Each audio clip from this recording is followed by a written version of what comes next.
ہمارے جو کنٹیسٹنٹ ہیں سیدہ علینا صاحبہ، السلام علیکم، کیا حال ہے آپ کے؟ جی الحمدللہ۔ کہاں سے تعلق رکھتی ہیں آپ؟ کراچی یونیورسٹی۔ ماشاء اللہ، آغاز کریں۔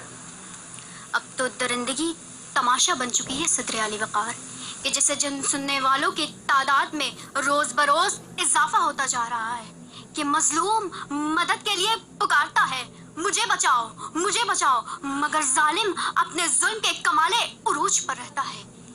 تھوڑی دیر کے لیے ذرا سوچیے، وہ مظلوم جسے لاٹھیوں کے ضربے لگا کر اور سینکڑوں ہزاروں لوگوں کے ہجوم میں اور قانون کے رکھوالوں کے بیچ قتل کر دیا جاتا ہے۔ میں نے سنا ہے کہ مرتے وقت انسان کو بہت پیاس لگتی ہے۔ ان مظلوموں نے بھی اشاروں میں پانی ضرور مانگا ہوگا، مگر وہاں پر موجود بیٹھے ظالموں میں سے کسی ایک نے انہیں پانی نہیں پلایا۔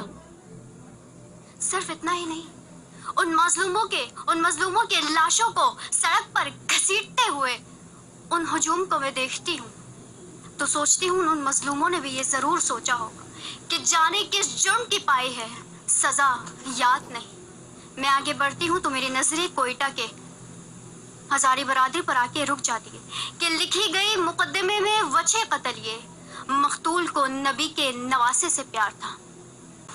کسی کے گھر کا سائباں جڑا ہے تو کسی کی گود، کسی کی عمر بھر کی کمائی اجڑی ہے تو کسی کے خواب ٹوٹے ہیں، کسی کی امیدیں ٹوٹی ہے تو کسی کا چمن اجڑا ہے، اور ان سب معصوموں کی سسکیاں چیخ کر کہتی ہے کہ جانے کس جرم کی پائی ہے، سزا یاد نہیں۔ میں آگے بڑھتی ہوں تو مجھے وہ معصوم 7 دن کی ننھی کلی یاد آتی ہے کہ جس کا باپ اسے فقط اس جرم میں مار دیتا ہے کہ وہ ایک بیٹی ہے۔ پھر مجھے وہ مشل خان اور ننھی زینب کی چیخو پکار سنائی دیتی ہے کہ جسے بے دردی سے قتل کر دیا گیا۔ جب میں آگے بڑھتی ہوں تو فلسطین میں، کشمیر میں مسلمانوں کے خون سے ہولی کھیلی گئی، ان پر ظلم کیا گیا، تو دوسری جانب گستاخ قرآن پاک پر سری لنکن جیسے شہری کو بے دردی سے قتل کر دیا گیا۔ ان کی آہ پکار چیخ کر کہتی ہے کہ جانے کس جرم کی پائی ہے، سزا یاد نہیں۔